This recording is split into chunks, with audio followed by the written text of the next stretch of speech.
check the Tom. Hey, everybody. Wait, no, we're not allowed to say that. No. Hey, Chris. How are you? I hope you're doing good today. Hope you're having a great weekend. It's almost... Wait, this shows... You know what? It's almost some holiday that's close. Just check the calendar. Welcome to Oh Great, This Show. With Tom and Mike. You nailed it this We're time. here. I get it. I didn't forget the name.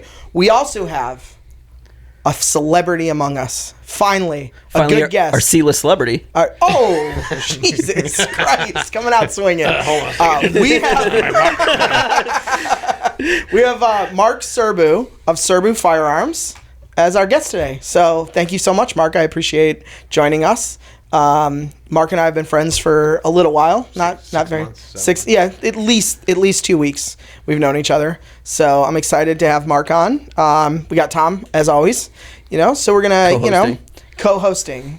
Tom is the co-host. We co-host together though, right? We're co-hosting. We're co-hosts. It's kind of like the definition of Yeah, well, Tom gets upset. He never wants to run a show. It drives me nuts. He's a co-host with the most. He is the host with the most. Well, he said co-host with the most, but it's same. Yeah, same. So, great shirt though, Tom. Love that. Of course. Got that broke flex. Broke there flex. we go. Yeah.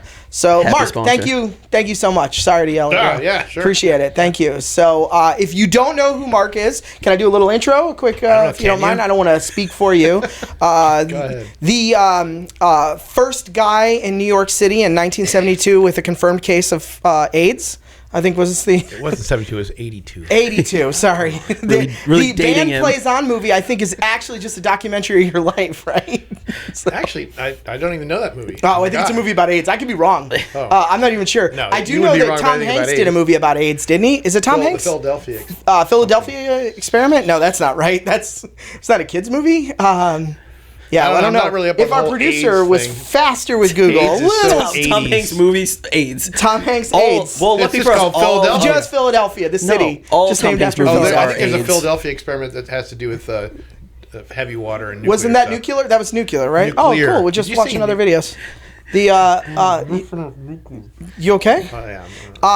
Can you see Nuclear. if The Band Plays On is a movie about? I think that's also about AIDS. Not that we. This is our AIDS Great, show. let's keep that for the theme of the Yeah. show. When is AIDS month? Can this come out then? Do people even talk about it anymore? No, thought I think it they wasn't a cured thing. it. I saw, I was in a cab in Vegas. This isn't a joke. They were playing an advertisement for a pill you can take now that keeps you from getting AIDS. It was on the TV in the cab. That I'm just sorry. pushed me over the limit to become a homo. Yeah. Thank you. Why is it just Wait, can I say something? homo? Yeah, I think that'll be okay. Whatever, we'll late, figure it I was out. gonna you know? Ebola virus. Oh, The Band Plays On was about Ebola virus? No, it's not. Ebola, AIDS, whatever. It says AIDS epidemic in the title. Look, just because Mike, that's how you produce. No, it doesn't. doesn't have to read to be a producer. So Mark Serbu, if you're unfamiliar with Mark Serbu, he owns Serbu Firearms, a fantastic gun manufacturer that's located in the Tampa Bay area. Fantastic. Yeah, they make some amazing stuff. Mark is known for a pretty popular 50 cal gun, PNG-50, right? No? The BFG, like big BFG. I'm fucking sorry, gun that's right. 50, yeah. That's right. Mike, Named after the gun in Doom. the yeah, John BFG-9000, Romero. Yeah. We're trying to get John Romero actually down here to Florida so we can shoot a video with really? us. I know you want to shoot a video How with him. cute that thing is. Yeah, hell yeah, man. That'd be awesome. Mark also makes a slew of other firearms that he'll never release. He makes some of the... If you go visit Mark, not saying you should, but if you do, Mark will show you some of the most amazing CAD drawings for firearms That you'll never have. That you'll never be get your allowed. hands They'll on. never be available. Mark, can you give us a little rundown of what got you into the industry and your company? Yeah. Evil? Made a deal with the devil, and he said, "This is the direction." Were you like an old jazz player, like just listening to Yeah, I went to the crossroads. on the crossroads, yeah, with your guitar? No, I just I got a job after college, which is what you do, and it was actually difficult at the time, 1990. And I did I was a vice president of the American Institute of Aeronautics and Astronautics. I can't talk right now. No problem. At college. Because you're drunk. Oh, that's what it is. Hold on. Speaking of that. Drink No, I'm break. good. No, anyway, so I had to arrange tours of people from industry to come talk to our members, and one of the guys was at this place called Reflectone, which is a really dumb name, but it was a flight simulator manufacturer. So had this guy out and gave his spiel, and it was very interesting. And so happened they were hiring for mechanical engineer entry level, and that was my job. And a lot of my cohorts in college didn't get jobs.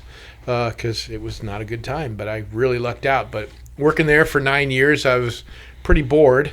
So I was just doing other stuff in my spare time. And one of those things I did was to buy a milling machine and a lathe, and I got it in my garage and started messing around and making my own guns. And it kind of exploded from there. Exploded. Can I ask you a question? Going back, the simulator, were they doing like the true like pilot size simulators, or is this like real, okay. I mean, like full the big motion Axis ones? We call them 6 DOF, 6 degree of freedom. The ones you see on the big legs, and they're C-130s, 737s, J31s, all A320, like if a pilot has to go and Yep. and get type rated in a simulator, or he has to get some sim time for instrument rating, whatever. That was what we made, and it was a great job right out of college, great first job, but it got boring pretty fast. Those things are cool. So I want to say this, in a post 9/11 world, most people can't get into those now. You know, it used to be a time you could go down, but now they want to keep every possible terrorist out of there. Do you disagree with me on that? No, I just don't know. Yeah, so what's funny is many years ago, one of my companies worked with a simulator company, and the guy did a lot of F1 simulators and driving simulators for like race car drivers. Mirage F1. Yeah, no. Car, for like race car drivers. But he also had access to a facility that had a 737 simulator in it. And he was like, hey, man, you wanna go down and do the 737 simulator? And I was like, oh, hell yeah. Because one, being a male who's used Microsoft Flight Simulator at least twice in his life, you always have the thing if you're on a plane and the emergency, and we need someone. I got this. I've landed so many times, There's probably 20 other nerds on the plane, exactly. too. We're all clamoring to get up there with our 22 hours in Microsoft Flight Simulator. But so we went down to the Flight Simulator place, and it's very stuffy because it's a training. It's not a screw around with your friend's place. You know that, obviously. Well, it is when we did it. All right. We Different were time. making them, yeah. We would get drunk and go in there after lunch and fly Let's fly upside into down. the towers. Oh, yeah, we would. Mark hit the second tower. That was before I was a pilot, so I didn't care. But when I brought real pilots in there, the stuff they were seeing, they're like, they're freaking out because like that's death. For that's where you're going into. That was the game. So my buddy, he's not a pilot, right? And he was like, hey man, you're gonna pop in there with this guy. So this guy is a certified pilot for American Airlines. So 737, 740. Again, I'm not a big air pilot guy, so I might be getting some of these numbers. He flew everything from private jet all the way to fully commercial. The fact that you refer to them as pilot guys proves that you're not a big pilot guy, man. Yeah. So actually, Tom, why don't you remind me of how I have a theory about pilots. Okay. But let me finish this story real quick. So we go in there, we hop in this thing. They give us kind of a safety thing of like, hey, listen, something happens, the simulator settles down. Just don't stand up because you'll fall. Things like that. I'm like, dude, I got this. I want to say in 5 minutes of being in there, I could never fly a commercial jet. Really? Like, because you go in, when you're at home and you got your joystick, you're just like, woo, I'm moving it around. And that thing was so big that when I went to go do a motion, and I don't know if it was set up wrong, I don't know, but he was like, hey man, we just dropped 10,000 feet. Like everyone in the back is now vomiting. Like he's like, you can't do that. And then he's like, do you want to try landing at Tampa International? I was like, yeah.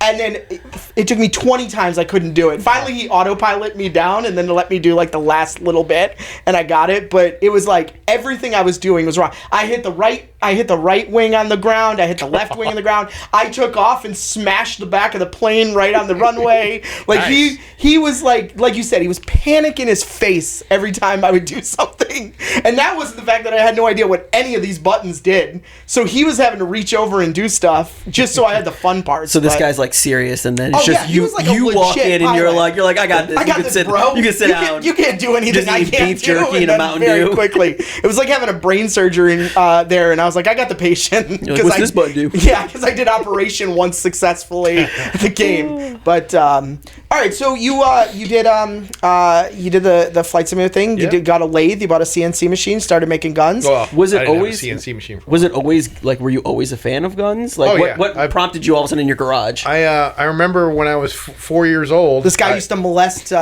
Mark Serbu in his basement. Go ahead. Sorry, Mark. Tell the story. Which guy? Which one? No, I remember asking for Christmas when I was 4 years old. I wanted a gun with real shooting bullets, and that's what I said. This is the Christmas Carol. Or Christmas story. No, it was because Story, the TV shows at the time were like combat and rat Did you just want a red, white, or BB gun? No, you were going to shoot your eyes out? Oh, okay. This was before that movie came out. It was just. How old are you? I'm pretty old. P.S. Fuck you. But anyway. No, it was something. I don't know. I guess it was the whole good versus evil, and the good guys were always kicking the bad guys' asses with guns, and I don't know. I just loved them since I was a little kid, and wasn't allowed to have one. I wasn't allowed to have a BB gun until I was like 12 or 13, even though the other kids in the neighborhood had them. But I was particularly immature and not trustworthy, so that was why I had to wait. Tom, did you get a BB gun when you were a kid? Was that a thing? Probably, how old were you? Probably like 8, 9. Yeah. Rifle or no, pistol? I had the exact like the Red Ryder like BB gun. Yeah. The first one I got, I was probably like 10 or 11. Was that black Beretta one that everyone had with the CO2 cartridge you had to put in? No, you would pull out the back and push it in. It was air. Do you know what I'm talking about, Mark? No. The front would flip up. I think it was meant to look like a Beretta. Every kid in the 90s had it. I just remember the CO2 cartridge ones. Yep. Really I literally used a CO2 cartridge BB machine gun earlier to shoot at some crows. Oh, I have one of those. Yeah, those things are crazy. Yeah, it's like. We have one that I think Sig Sauer. It's obviously they don't make it. It's a. I didn't quiet my watch. Yeah, thank you for putting your stuff on silent. Shut that up. I could do this. It's like it's made by Sig, but it's not. It's obviously a collaboration or something. But it loads. I think it takes 4 CO2 cartridges. Holy shit! And it's insane. It's like 150 BBs a second. Like it's the rate that it fires is insane. Yeah, pretty cool stuff. Yeah, it is cool stuff. But anyway, so that's what happened to me is that I didn't get to have a BB gun earlier enough, so I got obsessed with it, and then now look at me. Gotcha. So at some point, I assume you made a real gun, right? Are we keeping this off the record because of the ATF? No, okay. No, it's fine. I actually it was kind of interesting because it was a really weird story too because I fucked up in school and I had to take a summer school for algebra, and. I had summer school one time in my life because of algebra. So you go to summer school one time and you'll never want to. You ever been to summer school, Tom? After school, but it was terrible. Not like legit summer school. Not attending some weird school with all the kids that are about to go to prison. No. I think you agree with that, right, Mark? Like that. It wasn't quite that bad. Oh, mine was rough. It was like being. You ever seen Oz, the HBO show? That's basically where I went to school. Jesus. No, but here's the weird part of it is way back in high school, I used to make this cricket noise, and it was made by, you know how dogs make the really high-pitched whine? Yeah. Well, if you make that whine and you go, and you do it out your mouth, it sounds exactly like a cricket. Can you do it now still? No, because I was a lead singer in a rock band, and you tend to rag your voice out. Okay, and I lost the ability to do it. Oh, that sucks. Kind of weird. But anyway, back then, I would make the cricket noise, and it was great, if I do say so myself. You could not tell this wasn't a real cricket. And we do it at restaurants and stuff, and the waitresses are looking, where the hell is the cricket? Well, anyway, so I did that, of course, in summer school. And the last day of school, I went to Ed's Bait and Tackle, and I bought a bunch of crickets, and I let them go in the classroom. But at Ed's Bait and Tackle, there are these pictures on the wall, and this is in Northern Virginia where I grew up. Pictures on the wall of all these guys shooting big machine guns, belt-fed machine guns and AKs and all that. Yeah. I'm like, what the heck's that? Aren't those things illegal? Everybody thinks the machine guns are illegal, including the cops. They're like, no, they're illegal. I'm like, holy shit. So I looked into it. This was 1980, God, I don't know, 81 or something. No, it had to be, I graduated high school in 80, had to be 79 or 80. So I kept that in my mind, and I thought, this is cool. I'm going to make a machine gun someday. Of course, here I'm a broke-ass kid, so I decided I could only afford to shoot a 22, and the 22s that were on the market were not very exciting, so I figured, I'll just make my own. And I actually took a machine shop class in college, and just that from there, I was like, oh my God, this is the coolest thing ever. Shiny metal, and you just make stuff. And so it turns out a neighbor of mine had a mill and a lathe in his basement, and so we actually started working on a machine gun that I had submitted paperwork for back before when you could still do that. I was gonna say it had to be so easy back then. Yeah, that was May 19th, 86. You just call someone, you're like, I'm gonna make a machine gun. They're like, yeah, you go ahead, buddy. Hey Gary, I got this design. I just need this to push through. No, it was. I had no idea it was coming because this was April of 86 that I submitted my paperwork. In May of 86, they shut it down. So what's cool as hell is that I have a transferable machine gun with Mark Serbu on it. You know what that's going to be worth when I'm dead? There's one, so that's pretty cool. That's going to be amazing. Dibs, yeah. Family might have a little something to say about that. But I call dibs. What if he gives it to you, though? What an amazing timeline. What a great story for a future podcast. I met this guy, Tom, and I just gave him my transferable machine gun. Fuck it. You just gave him $1 million I can't remember his name, but it was Tim. Tom, same thing. It says Tim. Nice meeting you, Tim. So that's what got me into it. Was this weird encounter at Ed's Bait and Tackle, which made me discover machine guns. And did that 22 work? Was it? I mean, what was it based on? It's not even built yet. No, I made it. I designed it from scratch. I actually used it as a senior project in college too. And no, it still had the receiver. Those liberals must have. No, it wasn't so bad. It was different back then. Yeah, a little bit. In fact, even like the homosexuals at the college would hide the fact that they were homosexuals. You remember when people used to do that? That's crazy. Yeah. I mean, I was a waiter at Bennigan's. Trust me. Even there, they hid it. It's like, oh, that girl looks like a whore, but look at man, she wants you. Oh no. That's a good accent. We won't get demonetized now. This episode got demonetized. No, seriously though. There like this one guy, he was a male model, and this guy was gorgeous. He was a hunk. Okay, slow down, everybody. I mean, I suppose, but it was funny because like some girl came in and she was staring at this guy, and this actually happened. I said, "Man, look, that chick wants you." Good. Oh, she looks like a whore, and it was because and you know what the funniest thing was is I said, "Oh, she wants your big something rather," and he's like, "Oh, it's not very big." I was like, "No straight man would ever say he doesn't have a big one." So I know this guy's a homo. Wait, can I say that? It was weird. There are a lot of homosexuals in restaurants. In Bennigan's? In restaurants in general, I guess. Yeah, I guess. It was weird. Wow, what a weird time. So what? Okay, so going. Obviously, that got you into firearms. Moving forward, when did Serbu Firearms actually what exists today? When did that open? I made the corporation on the first day of summer, June 21st, 1996. Oh, okay. Oh, so wow. we're coming up on our 30th anniversary, which is insane. So if I can just tell a quick story about Mark and I. How Mark and I met. Well, this is my favorite story, by the way. I was waiting for this. Is it? Okay. Yeah. I love it. So there's actually an unofficial version of Mark and I meeting, and then there's the real how it happened. But I'll tell the how it happened. So we have a friend, Adam Johnson, NFA Review. One of three. One of three Adam Johnsons we know. But NFA Review is his channel on YouTube. Check it out, please. We'll maybe put it down here or something. I don't know. Producing. Mike's asleep. We'll figure that out. But he hosts an amazing show, like an event called Suppressed Fest. If you sell suppressors or NFA-related items, usually you're their vendor. So it's Silencer Co., Dead Air. All those guys are always out there, and you go out there, you shoot guns. All of them are silenced for the most part. Can I say silenced, Mark? I know these gun guys get real upset about stuff. Is that okay? It's a whole clip first magazine thing. Is it suppressor or silencer? Am I allowed to say silencer? Or? Yeah, because the actual guy who invented it, Maxim, he called it a silencer. Okay, I know there's words you can use where you get lit up by gun people because for using the wrong term, or you're not allowed to say it. There's a lot of stuff. Somebody was just putting something on X. Okay, which one of these three rifles is a direct impingement? And that's another way of just causing a shit show. It's like, oh no, this isn't DO. It's like, who cares if you're parsing language in your gun discussion? You're a dick. Just talk. We have some Broke Flesh has some gun shirts coming out. I'm real excited about there are some funny references about arguing over rivets on AKs and stuff like that. Yeah, stamped. Like, is it stamped versus riveted or something like that? What's your goal? Are you trying to transmit knowledge? Are you trying to be a dick? Yeah, I would say that's the again I'm gonna go back, but that's the one thing in the gun industry that bothers me a lot. Those guys, it's one of the stuffiest industries. Like you can't have a casual fun gun conversation with someone. Oh, the guys in the gun shops. Oh my god, like, SHOT Show. You're selling shit at retail just because it can kill. You can be a car salesman too. Who cares? Yeah, I'm an idiot that collects guns, right? But I go to SHOT Show and I pick up something and I'm like, oh, I like it because it's gold, right? And the guy's like, oh, buddy, do you understand what the blowback fee, blah, blah, blah? And I'm like, oh my God, no, I don't.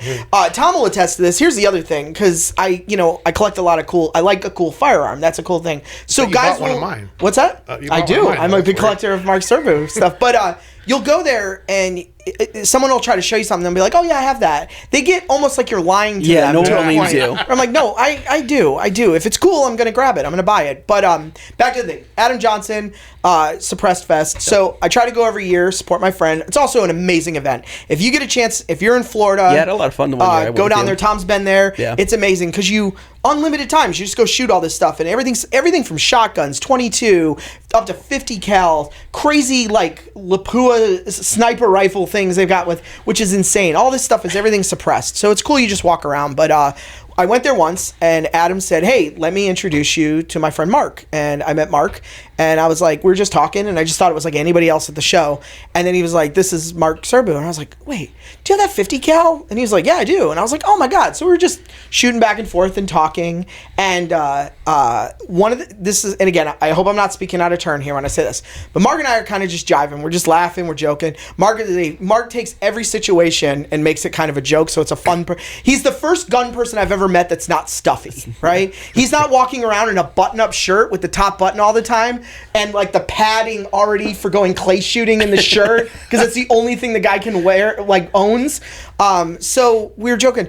Someone comes up to Mark and goes, oh, Mark, do you have a second? And Mark's like, yeah. And the guy gives you like 30 things. He's just handing Mark all this stuff. I remember I'm leaving him out. I'm leaving his name. I don't want. He's probably who it is. He's gonna watch this. And I was like, man, this guy. Like, and Mark's like, thanks, man. And then he like shuffles off. And I was like, Mark, who is that? And he's like, oh, this fucking guy. Every goddamn place I go to, this guy follows me and gives me shit. And I was like, yo, this is wild. Like, what a funny story. So we kind of hit it off. But again, I didn't want to annoy Mark. Here's my thing. If you ever get to meet somebody that's kind of famous or a celebrity or somebody, don't be weird. Don't make it weird, right? Just treat him like a normal person. That's how you'll make a friend. So I was like, hey, Mark, it was great talking to you. I hope we talk again. And I went off.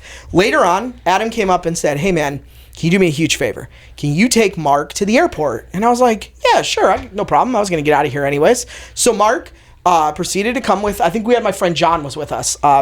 We proceeded to go to my S-Class that was parked. Mark called it, I think, highly insensitive racial terms is what he called my car. Oh, no. That does not sound like No, me. not at all, Mark. So we drive. Now, what I'm thinking is I'm taking Mark to catch an airplane. What I didn't know is I'm taking Mark to an executive airport so he can get on his own plane because that's the lifestyle you live. Oh, yeah. Well, I just hate that stupid drive to Leesburg. You know, it's like this awful drive. Why would you take that 2.5 hour drive? Disgusting. It's like a 10-minute flight. Like, Fire up the jet. So we dropped Mark off, took some pictures, we shook hands. I was like, Mark, can we connect on social media? We did, exchanged numbers, and then we kind of texted back and forth. Now, the unofficial story is many, many years before that, there was a gun convention in Tampa, and Serbu Firearms had a booth. You were selling the model that your pipe bomb model, not your. How dare you? How dare you? We did one gun show. That was the one I was at. Weird. Well, I wasn't there though, was I? I thought you were there because I could have swore that you and I had a hell because it was you and I believe 2 girls. No? 2 girls, 1 cup, maybe. Maybe that's the video I was watching? Okay. Nonetheless, let's not listen to the 72-year-old man. Hey. We'll go with the who just said I did one show. Yeah. All right? Nonetheless, that's where the first time I ever saw it. And the reason I was interested is up until that moment, and I'm very sorry, Mark, I'm just being honest, I didn't know anybody else really made a 50 cal other than Barrett. I thought Barrett was the 50 cal. And I remember coming across your booth, and you had a 50 cal, and you had a little shitty sign that said 50 cal, and I was like, what? This is a 50 cal. And your price point was also much better than Barrett at that time, too. And we had talked. Now, Mark will say that's not true. He wasn't there or whatever. Well, I mean, it's way cheaper, but, once you add hospital bills, it gets really There expensive. we go. And what a segue, Mark. So, let's discuss that because it's going to be in the comments more than likely. Oh, it will be. Oh, yeah. So if you know who Mark is and you know anything about the gun industry, you will know that there was a slight incident with one of Mark's firearms. Now, I don't want to overstep by telling any story that's incorrect, so I just want to cast down, and I'd love to hear Mark's side of it. But basically what I know, and jump in, Mark, if I say anything absolutely abstractly wrong here, but my understanding is Kentucky Ballistics, very big YouTuber, was making a video of firing guns. He was using your 50 cal. He had a hot load, which if you don't know what that means is a bullet with way too much powder in it. Wow. There was a malfunction with that bullet. The bullet is the actual issue. I even believe he made a video explaining that too, and it basically destroyed the side of his face, his jugular, his ears, for everything, and it was pretty huge all over the internet. And the net effect of it was still people in the comments go, is Mark's gun gonna explode? Like even when Mark and I go to dinner or something and I just make a post with a picture, 8 people in the comments say something about Mark killing everyone at the table with his firearm. So I wanted to at least give Mark a chance because that's not true. It was the ammunition's fault, if I believe. I would love to hear. We all seen, Kentucky Ballistics made about 1,000 videos about this. He melted the shit out of it. And you know what? And getting blown up made him a superstar. He was big before, but that just launched him into orbit. It blew. Figured it's also an incredible story, if it's all true. And I'm not saying that he's a liar. I'm just saying sometimes when you tell stories, they get a little embellished. Put things on the internet. I mean, I do know that he said he basically pinched off his own jugular to survive, which is insane. Like, that's crazy to be there. But what I would love to hear, because I was fascinated from Mark's standpoint of like the day that happened or the next day when you wake up and see the news, like if you don't mind telling your side of it. If you don't mind letting the audience know what actually happened as the manufacturer. All right. Well, from my point of view, I guess he'd gotten blown up. Yeah, see that hospital picture. He texted me a picture of himself all messed up in the hospital with bandages and everything. And I was like, what did you do to me? I was like, what the? Are you kidding? And he's like, oh man. So I called. He couldn't even talk. I told no. Okay, sorry. I talked to his wife, and I'm like, yeah, sorry to meet you this way, but he almost died, obviously, and from a manufacturer. You don't want to kill people unless they're supposed to be killed. Yeah. Okay. I was going to say that's not true at all. But I got Actually, and I said that. I said it in a lot of comments on this too. I don't really want to kill anybody. I'm not really. I play a violent person, but I'm not really.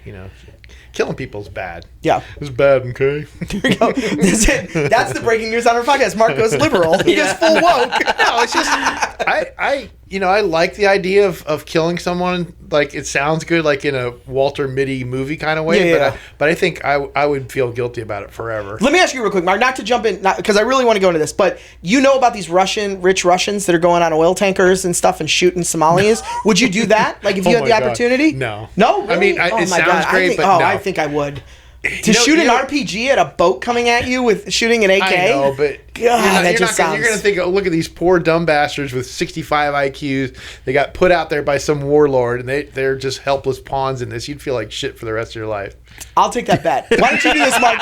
You fund the trip, and then I'll tell you at the end whether when I'm holding an RPG singing some Sabrina Carpenter video. I can't wait for Matt's AI videos of this after this podcast goes out. I didn't do that already. But go on. I'm sorry. You know what's funny about that? I actually got contacted by an old friend from high school who worked in Hollywood for his whole career. And he got together with some local guys who were like special forces and stuff. They were actually putting together a TV show, and they wanted me to help give them some background stuff, information. And they wanted to do a show where they were basically going to have a bait car. This is bait ship. Yo! And they're going to get fires to come get them. I would watch that right now. I would get up from this show to go subscribe to that. That was a real show. You can't do this. You can't. It's like there's international maritime law. And dude, it's wild. Maritime laws are wild. Oh, well, anyway, it didn't go anywhere. Right, so I lost my chance to be a technical murder advisor. Show didn't go anywhere. Shock. But go on. I'm sorry. I didn't mean to interrupt you on that. Okay. So you got the text message with the picture. Oh yeah, so I get the picture, and I'm like, holy crap, is this a joke? Because I couldn't believe it, and right off the bat, as an engineer and someone who designed this thing, it's like, holy shit, my thing failed. It's like, that can't happen because you design it with a 3 or 4 to 1 safety factor, and any conceivable ammunition out there is not going to blow it up. Well, guess what? That's if you buy a gun, or when you buy a gun, you better buy a gun. It always says don't use reloaded ammunition, and people are like, yeah, I reloaded my own ammo, and I'm responsible, but I've been an expert witness on a situation where a gun got blown up from reloads. And that gun actually was marginally strong, so it was more than just the reloads. But reloads can be completely insane. And this we actually kind of know who was responsible for it. Oh, okay. I'm not going to say that here. Yeah, no, that's fine. I don't want to get sued either. No. So it wasn't just overloaded. A lot of people don't even realize there's pistol powder and there's rifle powder, and there's the burn rates are everything. And I tell people it's really interesting if you look at the energy that you get out of burning gunpowder, and I hate that I only know it in metric units because I still hate the metric system. Well, that's the American in you. I know. Yeah. 5,000 kilojoules per kilogram is how much energy is in gunpowder. Well, that's about how much energy, certain gunpowder. That's how much energy is in C4, and it's also the same amount of energy in a Big Mac. So that energy is there. The whole difference is how quickly that is released. Obviously, C4 is instantaneously, because we blew up one of the same guns with C4, and it was insane. But what happened is somebody put it wasn't pistol powder, but it was a lot faster burning powder. So the pressures went to insane levels, which you don't design for, because you'd have a gun that weighed 80 pounds. It'd be like an inch thick of steel or something. And even then, somebody could still blow it up with C4. Yeah. So you go with kind of industry standard specs, and 3 or 4 to 1 safety factor is what you go for. Now the thing that really that went around as internet lore that was the biggest pain in the ass is they're like, oh, well, this thing, it wasn't fail safe. So when it blows up, it's supposed to vent the stuff somewhere. It's like, okay, what people don't realize is fail safe only goes to a certain point. After that, all bets are off. So this was in the all bets are off territory, because there's no like, oh yeah, I'm going to make sure the blast gets directed over here. No, it's because the one I blew up with C4, like those ears that got ripped off and one of them hit his jugular, those ears were intact on the one that got blown up with C4. So you can't figure out how something's going to blow up, and you can't, once something goes over 100-something thousand PSI, you can't measure it. So people think you can do all these tests and everything. You can't. It's all, after a certain point, it's just, you're dead meat. That's true. Or you get maimed. And so I'm assuming there's no bad blood with him. No, okay. We still text back and forth fairly often, and I'm still working on another project for him, and have done others over Stronger the years. gun? No. Better repacks. No, it's a gun that has a built-in bandaging system. So as soon as you fire it and you get fucked up, every piece is on safety wire that's damaged, so just metal. So because when you go on the internet, everybody that doesn't know this story always goes like, "Oh, I heard Kentucky Ballistics is suing Serbu Firearms over this," and they're like, I just read something about it, because the shit still comes up. People are, Serbu's blood. And it's just a way to get attention for people now. It's because most people understand what happened and know it, because he blew up a Barrett, and the Barrett blew up worse than my gun, and people don't know what they're looking at, don't know what they saw, but I saw the barrel extension actually crack in half and flew off. All these pieces of shrapnel went off. Yeah. So he would have been worse off with that.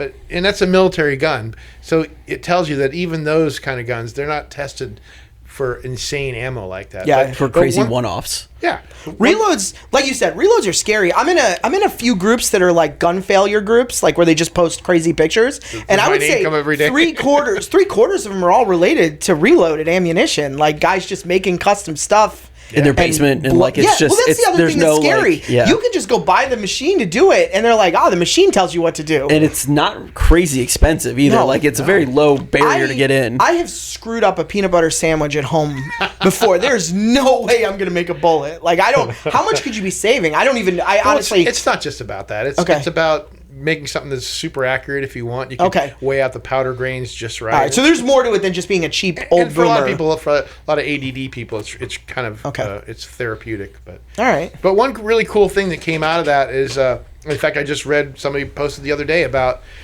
my response, because I put out a video where I was pretty serious, which is very rare, as you know. Yeah. And I was like, this really sucked, and this and that, but they said, Serbu, he just told what happened. He didn't lawyer up. He didn't make all kinds of excuses. He just said, what happened, and here are the causes and this and that. And he said it was basically a master class of how to deal with a tragedy like that if you have a company, which was like, wow, and not like I planned that. It's just like I just put shit out there because I don't play games. I don't play lawyer games. No, you're on it. You're straight to the point. Too honest, yeah. Yeah. So was that the only time you've had a failure like that, or like? Oh, you want to bring that up? No, actually, and this was like, it was well known for a long time, because I had a bulletin board system back in the 90s. Yeah, BBSs, yeah. And everybody knew about my first blow up. Not everybody, because I don't know. You screwed me. Yeah. No, and it was my first probably design. in middle school. No, you weren't even born. The first gun wasn't actually born. Well, it was 90. It was 98, I think. Okay. And so you're probably 2. I was 6. I was 16. What? Jeez. So I made something called a shell holder action, which is where you pull the whole bolt out of the gun, you slide the round onto the bolt, like it's actually. It's a shell holder, like a reloading press. Okay. So that thing shoves in, and the thing about it was a cock on closing, and that's not a gay term. Cock on closing shell holder, and to be safe, it should be a cock on opening. Okay. Now that sounds gay, right? Yeah, because it's on everything you say sounds gay. So cock on opening shell holder, but cock on closing means as you shove that thing in there, the sear is holding back the striker that's inside of that bolt, and if the sear lets go, it just goes off. Okay. Whereas a cock on opening, it actually has a cam that moves this thing back. And Gotcha. Anyway, so cock on closing shell holder, the short term for that is bomb, and I just didn't know it. I was very new, and that was completely on me. When I'd made 2 or 3 of these things, and 2 of my friends, actually one was testing it. I was about to send to another, and this guy had put 300 rounds through it, and he was shoving around in there, and it just went off, and the thing blew out. And of course, got this high pressure and lots of gas volume, and it degloved his arm. Jesus. Whoa. Do you know what that is, Tom? Do you know what degloving is? That just takes the skin right off. Yeah, it removes skins right off. Yeah. So luckily the guy had medic training, and he tourniqueted himself and made it to the hospital. But he lost use of his pinky. Like you shake his hand, and his pinky's kind of dead, and this finger's marginal, and the rest of it's okay. But Jesus. But that was. Jeez, where the hell did you get that? Oh my God. So with degloving photos, they're all grayed out. just completely blown out. We won't be putting that on. You ever hear the sound of throw up hitting a mic? It's kind of cool.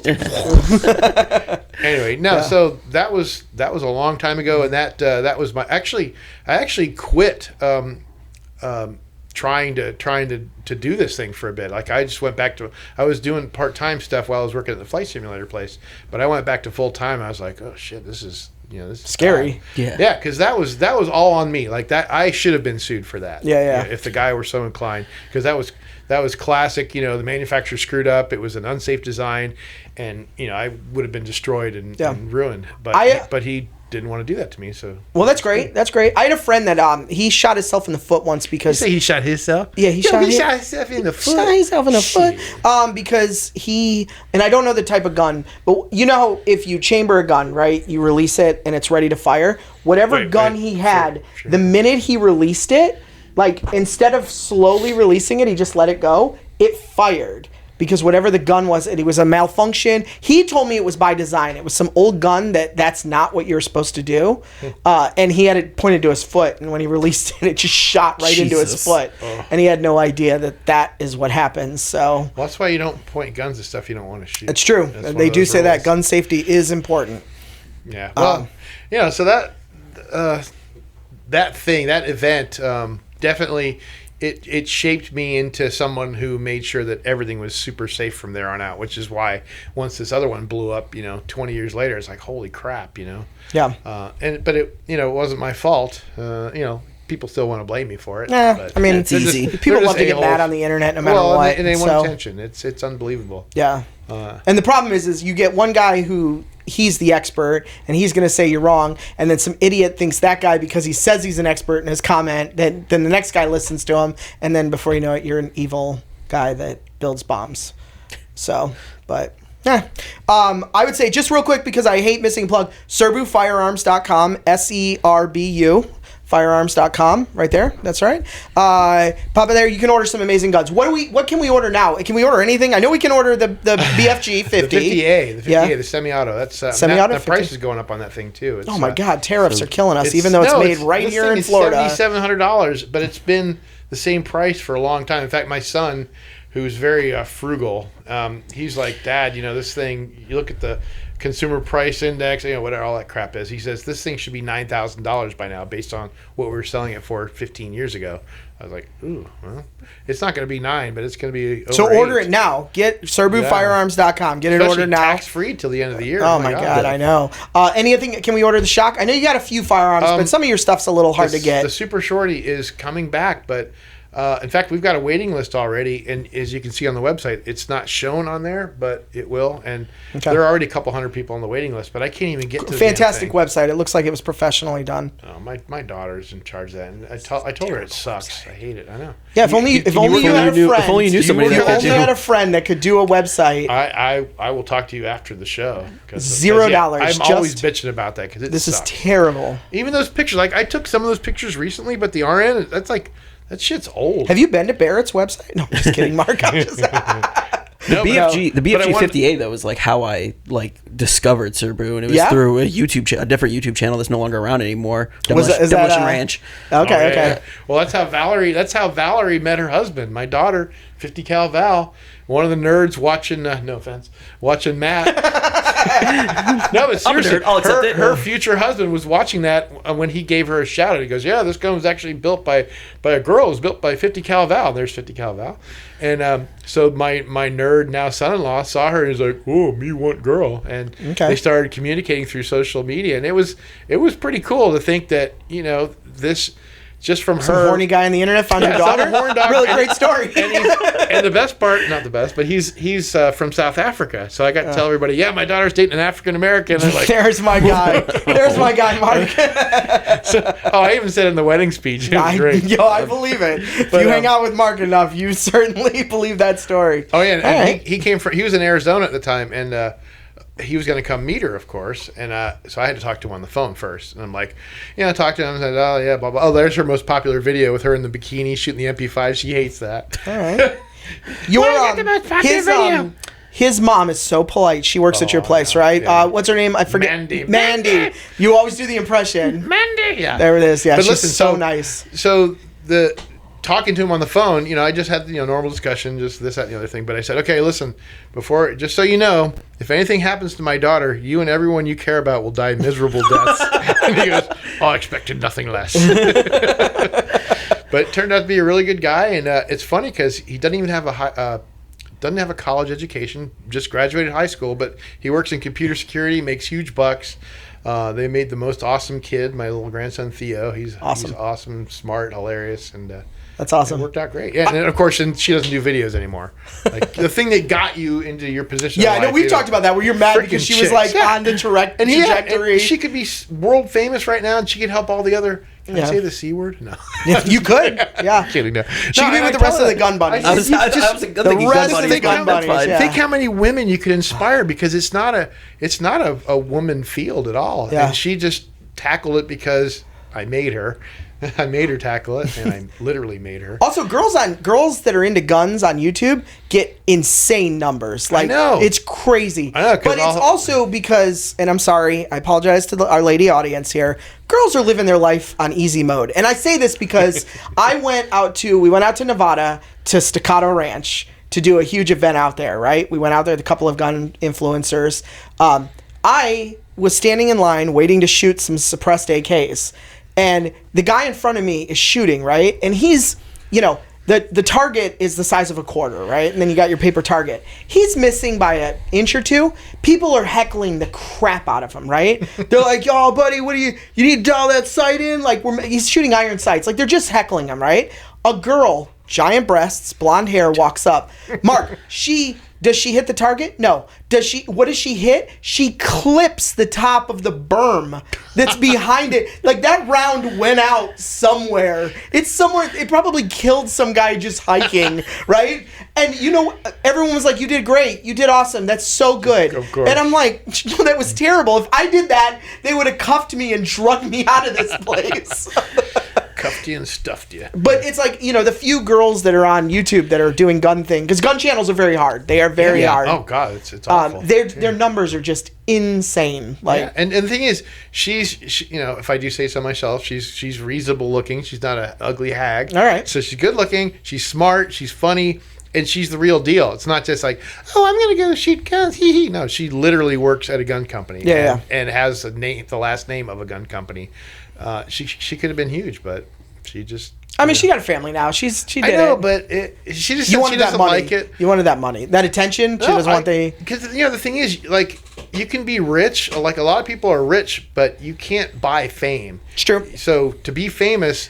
Mike's been trying for years. Yeah, it opens doors, though, man. There's so many things. Like, people will go out of their way to help you if you're famous. Because I'm micro famous, and it's helped a lot. It's opened a lot of doors. I forgot. There's a celebrity or somebody famous that once said they said that they didn't have to pay for less things until they became famous. Like, it's crazy. Because everybody just clamors to give you stuff. It's like now that I have a little bit of fame and I've got money, people give me shit all the time that I would have killed for 20 years ago. Yeah. You're like, when I was broke, I needed this. Yeah. I got you. It's ironic, but yeah, look at it. There's my brat right there. Yep. Brat. Yeah. Look at that. Every time somebody mentions her name, I go, she's a brat. It's like, I can't even help it. Is that shooting in your facility? Yeah. That's awesome. Awesome. You can go down. Yeah, Mark will shoot the wildest things just inside of a warehouse. Yeah, look at that. Yeah. Boom, boom. But we have to test fire them all, Yeah. Is But this- so SerbuFirearms.com. I want to make sure. Please go there, order something, show Mark some love. At least comment below. No, don't order. Order. No, No, God, you are the it's worst worst business. It's Jesus. Mark's daycare. It's not a serious business. Okay, well, but to stay open, we have to give them sales. No, it's Sell a sell semi-serious something. business. Oh, there's that. I actually fired that one that she's holding. You know right you're there. talking to stuff, but we don't. The way we produce our show, no one knows what you're talking Okay, about. well, I'm just saying. I'm watching a video of her shooting this 16-inch barrel 50 cal. Okay. And I actually shot that Mike, thing. don't get mad. You know what I'm saying. I know you're working on it. I shot that thing without hearing protection by accident. I had Jesus. an accidental discharge. And by the way, I say AD, not ND. Yeah. Negligent discharge. Everybody Okay. wants to say ND now. No, it's a freaking accident. Yeah. Anyway, I'm just playing around with this upper, and I put the upper to the lower, and I'm like, this upper had been sitting around for like a week. I said, let me just see this. Okay. Yeah, let me just drop the hammer. So I just aimed at the wall, and boom, it was loaded. I had no idea. And I had no hair protection, no eye protection. Jesus. Shot the wall of the building and almost made it out. And the welder, he was like this total stoner. He's like, huh? But man, my ears were blown out. I mean, shooting a 50 cal with a 16-inch barrel, that muzzle blast, that's intense. So I actually lost hearing here for weeks. But they say that when you lose your hearing that it never comes back. But now it's actually more acute. If I do this over here, I hear it better in the blown out ear. It's really weird. Just a really funny story. So we were at that Staccato Ranch event. I can't hear you. we were at that Staccato Ranch event with Adam Johnson from NFA one? Review. One of the three? We were with both of them. So we were there. Thanks for the invite. He wouldn't have came anyways. You know what? I looked for you, but NFA Review. So Adam goes, "Hey Mike, can you?" I don't know. He didn't have his media team with him, so he's like, "Can you shoot some videos for me?" Everything there Suppress Fest is suppressed, right? So I'm walking around. I have no ear protect. No, I'm sorry. Let me take that back. I have these little tiny orange boys that you kind of twist and stick in your ear, but everything's suppressed, so I just took them out. I was like, I hate the way they feel. So I'm walking around. So we go up to, I forgot who the vendor was, but they were shooting long guns. They had a 1 mile course. So you got a spotter on binoculars. He's looking down, and you get to go shoot. He tells you if you're high, low, left, right. Then you adjust, and you fire again. So Adam goes, hey, can you shoot for me? And I was like, sure. So I went and stood right. So he's here. I'm standing right next to him, right? Is it, again, I'm sorry, is it 36 Lapua? What's 338 Lapua. 338 probably. Lapua. So I'm standing there. I have the iPhone on. I don't have ear protection in. Everything's suppressed. Except I didn't know this gun was not suppressed, okay? He fires. It felt like a truck hit me in the chest, and I just could, it was just, so I was like, ha. So I went, Adam, what was that? And he's like, oh, yeah, he takes his big ear things off, and he's like, why? And I go, hey, that hurt. And he's like, hurt? And he's like, wait, where did you stand? I was like, next to you. He's like, why? And he's like, where's your ear protection? And I was like, I didn't put it in. I thought it was suppressed. He's like, Jesus Christ. He's like, that could have blown your eardrums out completely. Yeah, no, that felt like a truck hit me in the chest. Like that blowback from that gun. But, he hit his target, so. That's all that matters. Hell with your ears. That's right. So obviously we don't want this all to be guns. Not everyone's a gun fan, so we are. Three of us are pretty good gun Except guys. I've never shot a 50 cal. You've never shot a the 50 hell? cal? No, Oh, we got to get him down there. Get him into the warehouse. Let him fire a gun off. Yeah, we right should through the Waiting for wall. my invite. It's in the mail, I'm sure. It was sent to Tim. Yeah, that's the sent to problem. So, Mark, you're also a pilot. Yes. Yeah. Can you, I'd love to talk In spite of my IQ. In spite of your IQ. You've done most some cool pilots stuff. We did a big Lamborghini launch event, and you did some cool things over the event. It was really fun. Yeah, it was a lot of fun seeing you up there in your plane doing stuff that people are like, what? You always some great, if you don't, please subscribe. We'll put it in the comments or on the video. Mark's personal YouTube channel.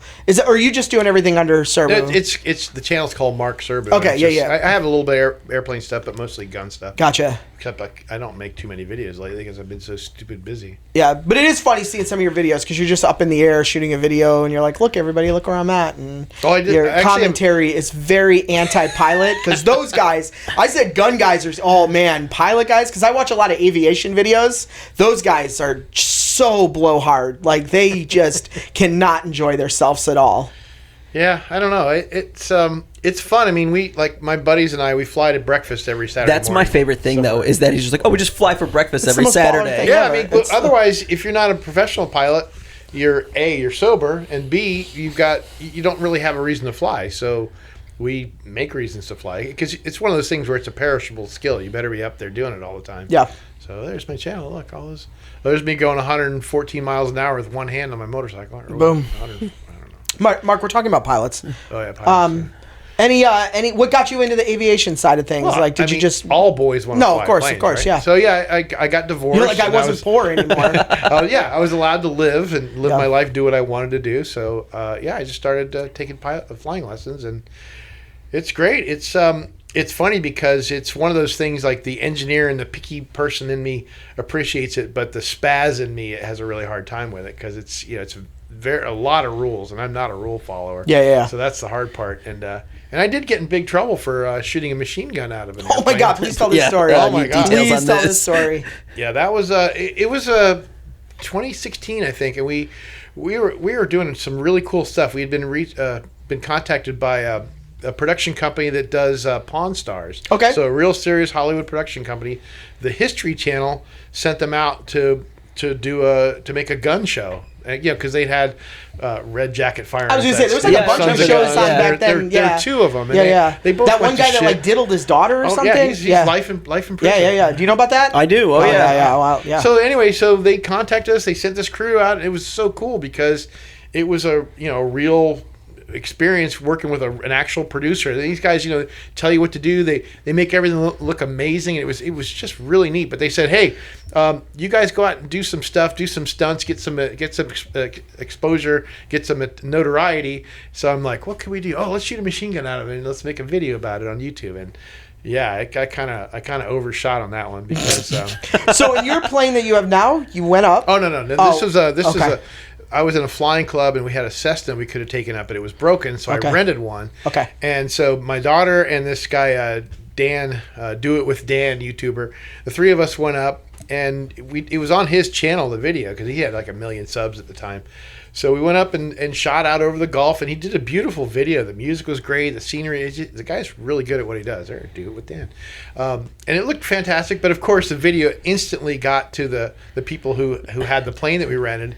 And they were like, they were all pissed off. In fact, the guy wrote me the nastiest letter, telling me all this nasty, what an awful person I am, and of course it got international attention and of course FAA attention. So I had to spend a lot of money on an aviation attorney. Didn't have to, but the bottom line is it actually is legal to shoot a machine gun out of an airplane in this country. What a great country! Yeah, what a great. But Bald we eagle just sound. went out over the water and just fired into the water. It was nothing. It wasn't unsafe. But god dang, that's the gift that keeps on giving. But it was. Is that video still up? Can people? It is. Yeah. We got it right here. Great. Yeah, we'll have to link that up. Yeah. It's funny because it's it was lighthearted and there's Adam back. Adam was in the background of that video. Yeah, so here we are, just out over the water. So, it's kind of one of those things, like raise your hand if you've ever fired a machine gun out of an airplane. That's amazing. Very few people get to do it. I would recommend it because even though you can do it, it's it's kind of slightly dangerous, I imagine. And the FAA, it's so funny too because being a government agency, they sent me a certified letter. And the letter's like, we understand on such and such a date that there may have been something that broke a federal air regulation that you may have been involved with. It's like the most vague fucking letter you've ever seen in your life. Like, I imagine you just threw it into the trash can. So I had to go meet with them. Otherwise, it's like, you'll take your license. What was that meeting like? Like, was it stuffy or? No, it was. I was myself there, so it couldn't have been that stuffy because I wouldn't allow that. But no, it was not bad. They were decent people. In fact, one of the guys, it got to the point where I didn't just do that. I also accidentally landed on a closed runway, which is also legal but frowned upon. And I did one other. I flew over Joe Biden when he was vice president. I flew over a they call it TFR, temporary flight restriction. So I did like 3 bad things. So they just had like a list as you walked in, and they were like, let's cross these off as you walk. They made me do something called a 709 check ride, which is like most pilots don't even know what that is. But that's one of those things where you really fuck up badly. You've got to do a 709 check So I assume you're going up with somebody in the FAA or one of their people? I had to fly with, they told me, okay, you're going to have, here are these things that we're going to test you on. So you got to go back to your knowledge from wherever. And what's funny and not funny is that they asked me some stuff that was so esoteric and so weird. Like they wanted to know the chemical responsible for your night vision in your eyes. Jesus. And that was part of the oral exam. And they gave me some really off the wall stuff. Even though it was open book, open note, it's like, I don't even know where to look for this stuff. Yeah. So I failed it. Do you know that now? No. Oh, okay. But I failed it, and the reason I failed is because once I failed that, they took my license away. Oh no! So it's like, because I heard from a guy who's in local law enforcement, he heard that they wanted an arrest in that case. They wanted me arrested. So they got to say, well, we took that guy's license away. Yeah. Well, I got it back 9 days later because I studied up some more, and they didn't make the test as hard because a lot of that stuff is all for show. You know? Yeah, it's just so the FAA can do a press release saying we took his license away. We did a thing. You'll never hear from this guy again. You know what you should have done? Got that license and went out and done it right again immediately. That would have been the move. Okay, can you be my life coach? You make some really great decisions. That's a future episode. Mike's life advice. No, they were like, we just want to make sure you're not like that guy. There's some famous baseball player who's like flying under the bridge and doing aerobatics and killing himself. He goes, yeah, we just want to make sure you're not one of him. I'm like, I'm trying not to be. Yeah. I'm trying to stay above ground. Any as a pilot, so I understand you're, I'm assuming small engine, right? Because I know there's levels of pilots, right? Well, yeah. I'm a single engine land. Single engine, that's what I meant. Okay. Yeah. I've got an instrument rating, but I could go commercial, get a twin, but I don't know. We'll see. And what plane do you have now? Just for the plane nerds who love it. RV-8A. It's an experimental tandem. Okay. Did you build that, or was that okay? I wish. I mean, I've got everything I need to build a plane. I just don't have the time. Gotcha. Everything but time. I gotcha. But yeah, it's. I'd like to actually design a plane. But does it really look like that? Like a World War II plane? Yeah, it looks like that right there. Yeah, it's cool looking, isn't it? Every time Mark puts a photo, it always looks really cool. Yeah, it's super cute. Super cute, you guys. I've got one of my videos. That looks like a boomer plane. It's called "Almost Died in IMC." So I was flying cross country, and I was in the clouds for like 2 hours, and I just messed up with my autopilot or something, and all of a sudden I come out of the clouds. I'm like, wow, I'm kind of low here, and just it was kind of an interesting video. You should watch it. Okay, we'll link that up too. Does in that particular case where that was an instrumentation issue or that was an autopilot issue? I believe it was just like I accidentally killed my autopilot and didn't realize it. Okay. And the funny, not funny part of that is that I was down so low that, and it's funny because you can go on to, it's called live ATC. You can hear the audio. Yeah. So we could hear the controller calling me over and over saying, 751 Mike Bravo, altitude alert. I show you at 600 feet. I need you at 1,600. And I never heard any of that because you're watching YouTube videos. No, because once you go below a certain altitude, the radio signal doesn't necessarily hit you. Okay. Yeah. It's like, whoa. Wow, that is scary. But I lived. Yeah, you're good. Any hopes or dreams of moving into a bigger plane or jets or no? You're good. I know it gets expensive. Yeah, I don't work hard enough to get that. And you mentioned real quick on the club. I just want to say if anyone is familiar, and please correct me. This is what a little bit I know. So a flight club is usually a group of guys, and they have like 2-3 planes, if not more. Again, I'm speaking in generalization. And then you all are paying kind of into a pool to keep the planes maintained, and then you're almost like a timeshare system. Like, hey, next week on Tuesday, I'm going to use it for 4 hours, and we have an online scheduling system. Yeah. Okay. And that helps a lot of people get into the hobby, right? Because then you're not buying $1 million plane. Yeah, I was in it for 4 or 5 years, and you pay it was like $400 something bucks a month, and then it's like $60 an hour when you're flying. Gotcha. It wasn't bad. But I had a buddy up. He'd been waiting years to get into one. Got the slot into it. 2 weeks later, I think his wife made him move out of the state, and it was like that was one of the most devastating things. He'd been waiting so long to get into that club. So, but yeah, the best part is when I bought my plane, it was just it was $97,000, not that bad. And not that bad. Isn't terrible. Yeah, you peasants, $97,000. It's nothing. Yeah, just write a check. There you go. But you don't have the money? Oh, yeah. Disgusting. People don't have that. I hate poor people. I know you do. Just kidding. Oh, that's why I'm on this side of the couch. This is why I'm on this side of the couch. Are you kidding me? I'm that close to being a poor person right now. But I'll be rich next week. What happens next week? I'll work harder. Oh, okay. Sorry.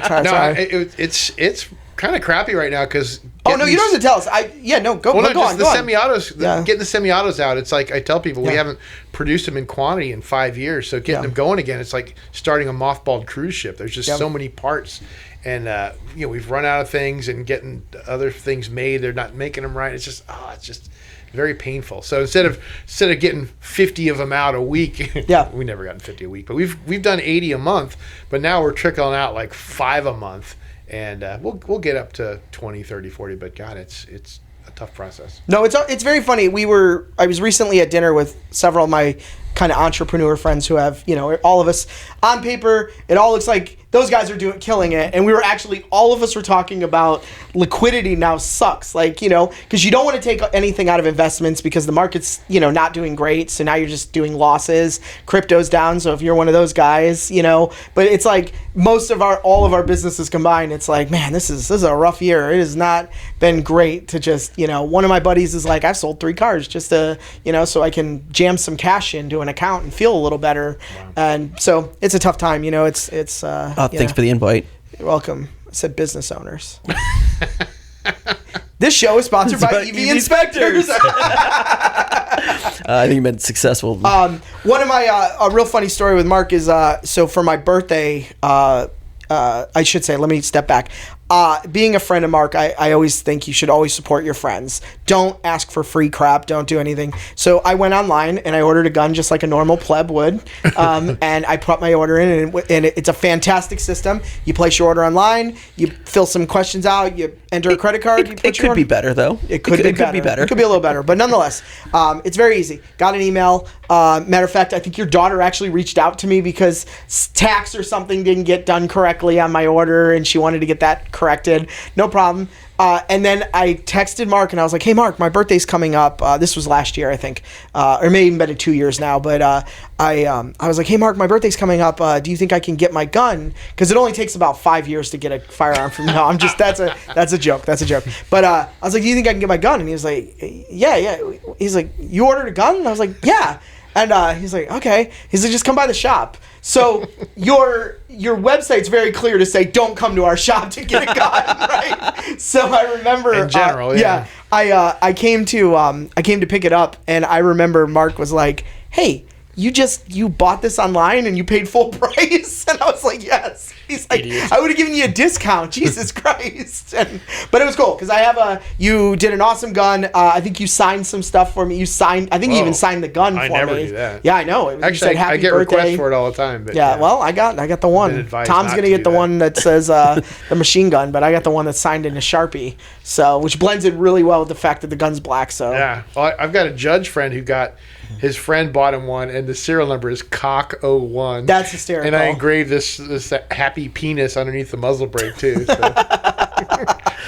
I know we're getting close to the end here, and we want to wrap up, but I do want to. Mark, do you mind telling one of my favorite stories you tell is you were on Fox News about your pen gun that has a Buttmaster. I don't know if Mark. I don't even know if Tom knows the story. I don't know the story. Yeah, this is fantastic. So if you don't mind, just giving a little backstory of what the gun is, and then how you ended up on the TV. Yeah, actually. Real quick, you can find this clip. We'll link to it, but you can find this clip on YouTube. Just type Serbu Buttmaster. Yep, there it is. Or Tucker Carlson Buttmaster. Just go on Pornhub, Serbu Buttmaster.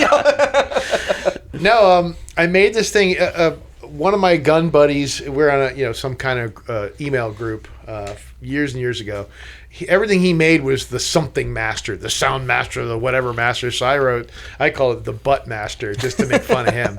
And even the companion silencer for it was his initials and then OU812, and it was funny because I had the thing laser engraved, and back then, laser engraving was not like, now you just buy one on Amazon. It was a crazy old machine.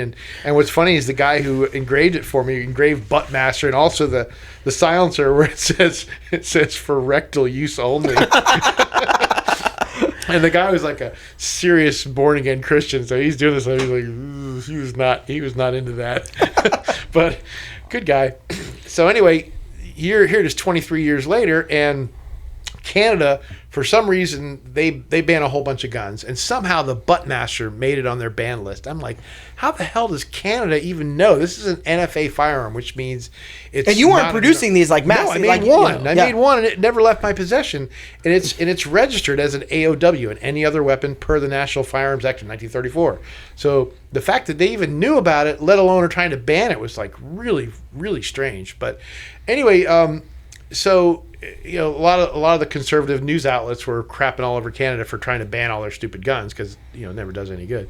But my chick who helps me out with video editing stuff, she knew the producers for the Tucker Carlson show, so we got a hold of them and said, hey, look at this, what do you think of this idea? And they loved it. So like that freaking night they sent a limo over, picked me up. And it's funny because I've done TV in the past where you go to the TV studio. Here it's like you go to some nondescript little strip mall sort of thing, and there's a guy with a big ass camera and some lights and a TV behind you with a cityscape on it. Shout out! And MX it was great. So I'm just sitting there and talking to Tucker Carlson about the Buttmaster. It's and so that clip funny. is hysterical. It is funny. He says Buttmaster over and over, and of course I got to say, there you go. This is my favorite part of the story. I said it's really stupid. What are you gonna do? Go into a room and pull this thing out of your prison wallet and bang away with one shot while everyone beats you to death? So live television. Prison wallet. There was prison TV, wallet. Got set on national TV. Who gets to do that? Yeah.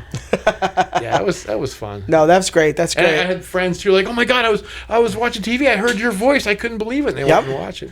Yeah. No, that happened in our house. I literally in the background. I was like, "Wait, what? Mark Serbu is coming on?" Because he like hyped up your piece before, and there you are. You're like, "Yep, Buttmaster," and then you prison wallet, and I laughed out loud. I was like, had to ask my employees what the correct terminology. I'm not cool enough to know what it is. Prison wallet.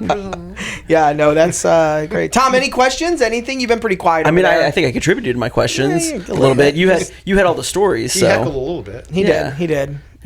I don't want to. It's past the boomers' bedtime, so I don't want to keep out too late. Well, I mean, we do have to get Mark out of here. He's getting tired. He's a little yawny. That's one of the most annoying things now is that everyone gets pitted against everyone else for every little like religion, ethnicity, age. It's like, oh my god, it's leave me alone. Crazy. I mean, I don't give a crap. Say what you want, but it's just they divide everybody for every little division you could possibly make. You can't yawn on a podcast without getting attacked, is what you're saying. Okay. I'm not that old yet. I mean, I am super old, 64. I just turned 64 last week, so that's super old, but I still play soccer. I still play soccer on a team. I still pickleball. You're a big pickleball guy, aren't you? Yeah, a lot of geezers play pickleball. Okay. So that doesn't count. But I don't know. You still feel the same inside. You just I don't know. You're a little more calmed down. You don't give a shit about chicks anymore. Gotcha. Yeah. So Mark, we have just a little bit. Any funny story you can share us? Gun industry story? Anything that's something wild? Just a little fun thing. Give us a little teaser. What's your icebreaker when you go in front of people? Oh, I don't know. I mean, I just start talking shit and say some racist stuff. He does actually just racist. He's mean. There goes the monetization of this episode. We made it. Make we fun of homosexuals. We almost made it to No, were we talking about something on the way up here? I can't remember. Because that's one thing about being a boomer. You don't remember shit. Yeah. No, I mean, we just, one of the cool things, you did get to the AK-47 guy. You met him. That's pretty good. Oh, boy. Brandon? Yeah. The Kalashnikov. Kalashnikov. Oh, God. Forgive me, Mr. Kalashnikov. No, I actually did meet Mikhail Kalashnikov. That was pretty cool. That's awesome. Got my picture taken. I love an AK. That's my, I know. But I got to meet Brandon Herrera, too. Yeah. Actually, I met him. I recently met him. The worst thing about that, I met him when he was a nobody and he was starting to build his 50 cal. Dude, you would think he was like a god amongst ants when I met him. So it's so funny. Yeah, we're funny about fame. I mean, we're kind of pack animals and we're looking for the alpha dog. Yeah. But what's terrible, here I am in Sweden with my gun buddy in Sweden, and we're at this range, and so they're, hey, do you know Brandon Herrera? I'm like, fuck, just kill me now. Jesus Christ. Like, you're talking to Mark Serbu, you want to know about fucking Brandon Herrera? Who cares? Yeah. No, but it's funny too. I'm going to do a video about how I made a semi-auto 50 cal versus how he made one, because mine is like I learned every aspect of the whole process. engineering, metallurgy, heat treatment, machining. Well, every step he just of the way. contacted 3 kids in China. First time I met him. Oh, you an engineer? No, I got a guy who does engineering. Are you a CAD guy? No, I don't do CAD. Didn't do anything, but. It's like, okay, his steps were, okay, become famous, get a lot of people to want to help you out. Get money. Get shit for free, and have all these guys doing it, and it works. It takes a lot longer. It took him 10 years. I mean, no disrespect, and I understand that guy is on the highest of the level. Like, he is looked at among like. He's running for Congress, and yeah. We used to make fun of it. He's done a great job. He's to be commended. He's a kick-ass guy. My only gripe is, like I said, everyone was clamoring to get to him, so I'm sure he was somewhat annoyed because you can't just keep having all these like mouth breathers coming up to you. That's why Matt got out of it. He got enough fame and fortune. He's like. But the thing is I finally got up, and a mutual friend of ours was there, and he was really good friends with Brennan, and he shook his hand, and he's like, hey, I want you to meet my buddy Mike here. He's a really great guy. He didn't even look me in the eye when he shook my hand. Like, he was looking over his shoulder talking to someone when he stuck his hand out. And that, unfortunately, I don't care where I am on your radar, that's a rude thing to do. That is the rudest of the rude. I'm friends with Mark Serbu. Yeah, I should have been. Should just name like who? I've helped him throughout the years. I've given him advice and given him actually one of the things they did there. They shot a 50 cal out of a shotgun. That was a barrel I made for him. So, we do stuff behind the scenes. But yeah, he's it's an unorthodox method that he's an orthodox path by my estimation, but it's a generational thing. Boomers, we want to know everything and control everything, and he's just like, hey, I want the money. I want to do something cool. Yeah. And a completely different path that it works. I mean, the AK-50 now, it's beautiful now. I don't think it's producible. I think if they ever got it down to where it could be made and produced in quantity, it would be $20,000. It's insane, but it's a cool gun. I will say this though, and I no homo when I say this. I met Donut Operator. Have you met him? Oh, no. Okay. No, but I've heard him say shit about me. Was that... Oh, was he? He's like, I think Serbu should have been sued. I'm like, whoa, what wow. the fuck? Well, I'm sorry. Well, I apologize for what I'm about to say. He was an amazing guy. I love his stuff. He was funny. so polite. He was so nice. Like, it was just really crazy to me. You meet someone who doesn't know you, and they were like, you just jive with them a little bit, and he was just a really cool guy. Also, I liked his look. He looked like a cool dad from the 70s. That sounds like a homo. Like he'd be smoking a Marlboro and driving an old S10 down a dirt road. I was like, this guy's cool. Keep it in your pants. I will. Well, Jesus no questions, Tom? Nothing? No. All right. Mark, what's your favorite? It's Tom, not Tim? Yeah. Mark, what's your favorite gun? Again, Serbu Firearms excluded. Do you have a favorite gun? And please don't let it be some weird-ass obscure gun. It's going to be. No, my favorite gun is the BFG-50A because... that's excluding your own firearms. After that, it's the Sturmgewehr, the MP43. No one knows what that is. You don't know what a Sturmgewehr is? No. It's T-U-R-M-G-E-W-E-H-R. Was it in Wolfenstein 3D? I don't know. Yes. Was it? I'm pretty sure. Sturmgewehr. There it is. Look, I've got one. And that thing appeared in the battlefield in 1943. Okay. And can you imagine that? You're using these big old wooden stocked bolt action rifles with 5 shots, and then this thing comes out with a 30-round mag, full auto, select fire, insane stamped sheet metal. That thing is just like, oh my god. All right. That came out. What's the modern gun today that's the derivative of that gun? Everything. Everything. Okay, so it's not just that one. Was the father of. I mean, technically it didn't come before the M1 carbine, which is kind of an assault rifle-ish thing, but that thing was just, it had so much that was insane for the time. Just the stamping, it's like they weren't just making something that they could have put out in mass quantities. They were showing off because that thing is art. Where are these where are the manufacturing? It's just Germany. What do you think? I was gonna say that's the most German name ever. Yeah, the Jewish guy just tones that stuff out. He can't handle German talks.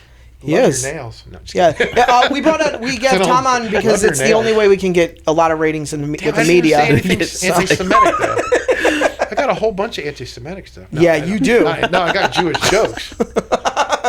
Like how's the Grand Canyon formed? Oh my god! You dropped a quarter in the sand. Jesus. Oh boy. How is copper wire formed? Two Jews fighting over a penny. Yo, I love it. Okay, well, we were joking about getting not monetized earlier. That's definitely gone. I have some of my best friends are Jewish, and is it Tom? No, it's Tom. All right, guys, I'm gonna exit. Let me think about that. No, but it's just that is actually really cool looking. Oh my god, yeah. But yeah, do you own one? Yes, okay. I have a real one. Wow. And actually, the crazy thing about it is recently ATF has reclassified it. I got it as a dealer sample for $1,500, and now ATF says it's a transferable and it's worth like $50. Wow, that's great. That's great. Well, not for me. I'm never going to sell it. My kids will get it. But bastards. But that's your favorite gun. Yes. Okay. Look at it. I mean, I got you. It's insane. It's a gun. Yeah. Like to come up with that in 1942, it's like holy shit. It's just wow. Yeah. Crazy. And it's sexy too. I mean, I'm just thinking. It looks like somebody got visited by a freaking alien, because you just don't think about that stuff in 42. Nothing looked like that. Everything was wood stock, big, long, heavy. And here, this is like, what the? Whew. Wow, you do love this gun. I do. Tom, do you have a favorite gun? What's your favorite gun? Anything that I own, like No, that I I mean, do you possess. have, is there one gun you've always wanted? A Uzi or maybe a Galil or something like that? BFG-50A. Yeah, I was gonna say probably a Try to get a free Subaru one. Try to get a free BFG-50A. I mentioned Israeli guns as my little anti-Semitic stab there. No, actually, that's what gave me a lot of respect for Jews in Israel is when I first started playing with Uzis. It's like, holy crap, here's this tiny country always being fucked with, and they come up with this amazing submachine gun. Yeah, it's borrowed heavily from some Czechoslovakian designs, but it's amazing. Good job, Tom. Yeah, good job. You and your people. We did it. We did Look, it. Brandon Herrera did a Sturmgewehr video too. Sturmgewehr. But I'd probably be with you. AK-47s, I think, are just I love them. classic. Do you like It's AKs or no? Dude, I'm not a huge AK fan, but I've got a few of them, of course. Okay. So you prefer the AR versus Yeah. Okay. All right. Because I'm more of a precision guy than slap it around and get it all dirty and throw it in the mud and still run. Yeah, whatever. I got you. It's the sound. I think that AKs just sound a little cooler. For me, it's GoldenEye.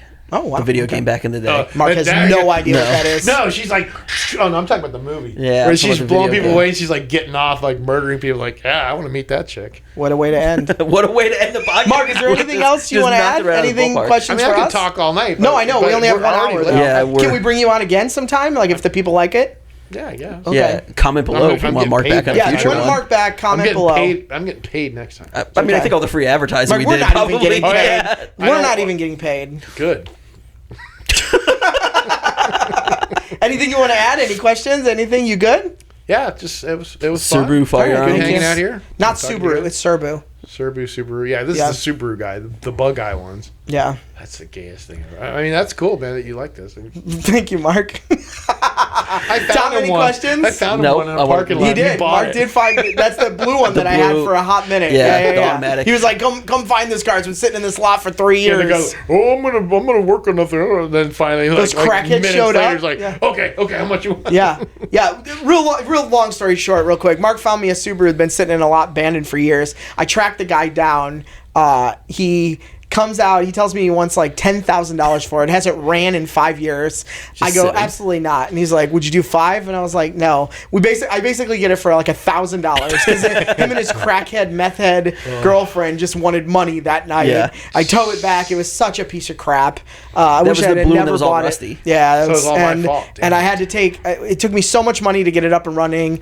It was just by the time I got done, I was so frustrated with it. I sold it to a friend because I was like, he needed a car for his daughter, and I was like, this will be perfect for your daughter. I was like, it's because it was automatic. That was the other thing. He told me it's manual. It's manual. No, it's manual. I get there, and he goes, oh no, man, you go through the gears, and I was like, no, you don't. It's automatic. It's park, neutral, drive, and he's like, no, you put it in 1, and then you can go to 2, and then you What can go an to 3, idiot. and I was like, that's not That's not manual. Show me manual. the clutch pedal, dickhead. Yeah, it drove me nuts. That car made me so mad, but sorry about that. no, I appreciate it, but thank you. So Mark, I want to say thank you again for coming on our show. I hope always you had a good appreciate time. it. Thanks for Great having me. stories. Thank you so much. And SerbuFirearms.com, or you can actually just go to Serbu.com.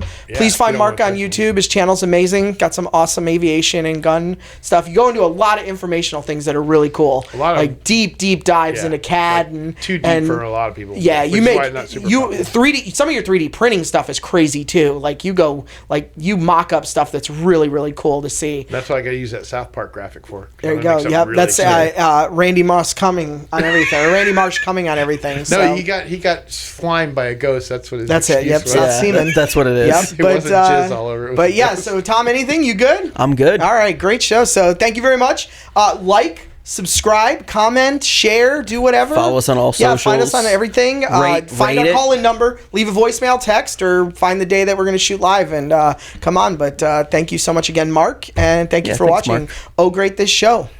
Oh, great this show. Yeah, oh, Yep, great. Yeah, you I got it right. You got yeah. it. Yeah. Did it.